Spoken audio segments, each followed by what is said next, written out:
Hey guys, so today I'm going to be reviewing both the classic and tropical sets from Prima Marketing. I had bought these two palettes because I wanted to use the tin for my other watercolors. I'd heard some good reviews about these tins, so I figured that why not buy the tins, get the paint, and be able to use the tin for my other watercolors. So I decided that instead of just getting one, because I really only needed one tin, I would get two because I liked the colors, and I would use one set for my professional watercolors, and then I would use the other set just for a fun set to have that I could use while traveling. So what I'm going to do is each of these tins come with 12 colors. There's the 12 colors in the classics and then 12 colors in the tropical set. I haven't opened the tropical set yet, but so I'm going to open that and do some color swatches and decide between all the colors which ones I want in my fun palette. I'm going to swatch out the colors, and from there I will decide which colors I like. I'll start by filling out the classics. I'll swatch them on here and then compare them with the tropicals. So the things that I'm looking for when I'm building my palette are which colors will I use the most. So the things I'm looking for are the concentration of the color. I want to see also how well it spreads, and I want to see if it's transparent or not.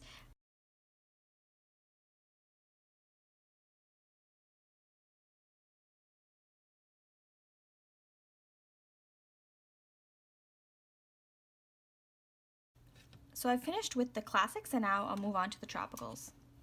First impression, I really like the colors in the tropicals palette, and I'm really glad that I bought the second one. I decided to start with the classics because, you know, you have to have those classic colors, but really I like bright colors.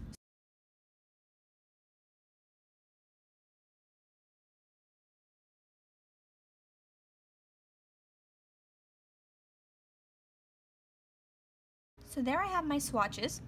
So what I'm going to do now is I'm going to cut them out and arrange them in order from the rainbow order and decide between each of the yellows, oranges, greens, which ones I want and which ones I don't.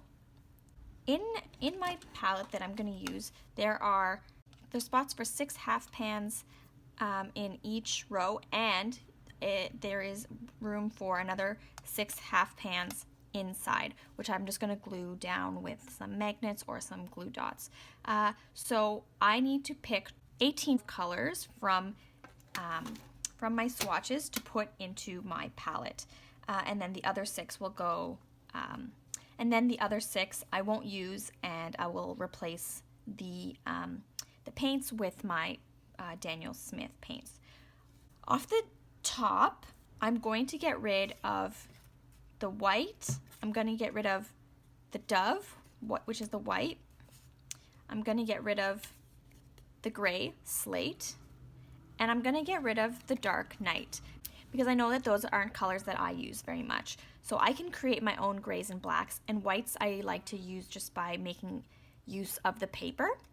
So I'll put those aside. Now I'm going to arrange them in order of colors. So in the palettes, they were not organized by the color spectrum. They were organized in a different way. So I'll start by doing that. So I'm left with 21 colors, and I've put them in order of how I like them on my palette. I kind of considered Plantain to be more of a brown versus a yellow. And then I'm going to now actually look at the colors and my first impressions of them. So my first impression is that Thunderstorm and Wild Berry are extremely similar. It seems that the Wild Berry is a little bit more concentrated, so I think I'm going to go with that just so I can always water it down, but it's harder to get a more concentrated value unless you're going to glaze. I have that. The next thing is that these 3 colors are quite similar, with this one leaning more towards the red and this one leaning more towards the pink. And this one's kind of in the middle, so I'm going to get rid of that one because I think I can kind of create a similar color with some mixing. And then finally, between the cocoa and the roasted coffee, I'll just keep one brown and I can mix to create other browns. So I like the cocoa better, so I'm going to get rid of the roasted coffee. So if you're going to do a palette with 18 colors, this would be an example of what it might look like if you wanted to combine the classics and the tropicals together. So that's actually giving me a really good range of colors, and I really like that. But I'm gonna also give myself another challenge. So what if I wanted to pare it down to just 12 colors and leave the spot in the middle for maybe a really tiny paintbrush in there? So if I only want 12 colors, now I have to start being extremely selective. So let's get started with that.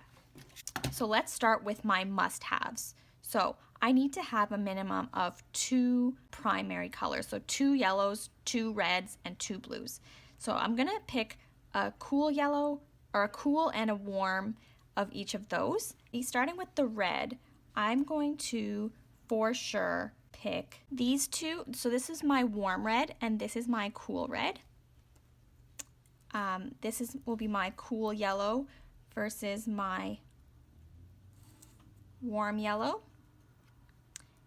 And then these two, one blue, this will be my cool blue. And I can't pick between these blues, so I'm gonna pick all of the blues. So now I have 1, 2, 3, 4, 5, 6, 7 colors that I've chosen, and I want to pick both of these browns. So that leaves me with 3 remaining spots on my palette. I can see the logic here, but it's a little confusing. I have to take at least 1 purple and 1 green. And now I'll get rid of the colors that I'm not picking from my primaries.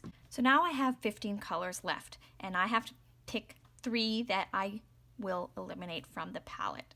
So I think that this avocado color is really, really nice, but I think that if I were to mix this green apple with some canary or the sunset, I could create a similar color to this. So I'm going to get rid of that. The next color that I'm going to eliminate is I have to pick between these 3 greens which one I don't want. So I really, really like this color, but I don't know that it's super, super usable for me. So I'm going to get rid of that. Now I have to pick between these 2 purples. So I really, really like both of these purples. They seem to spread really well. This one seemed to spread a little bit better, but I think I like this color better. So I'm gonna get rid of that. So now let me rearrange the colors so I can see how many I have left. So if I only want 12 colors in my palette, these are the 12 that I would pick. However, I am going to put 18 colors in my palette because I only need 6 half pans for my Daniel Smith colors. And so to finish off, I'm just going to show you my final palette with the 18 colors that I chose. So that's how I've arranged the 2 palettes, the Prima Marketing Classicals and Tropicals, into a single palette.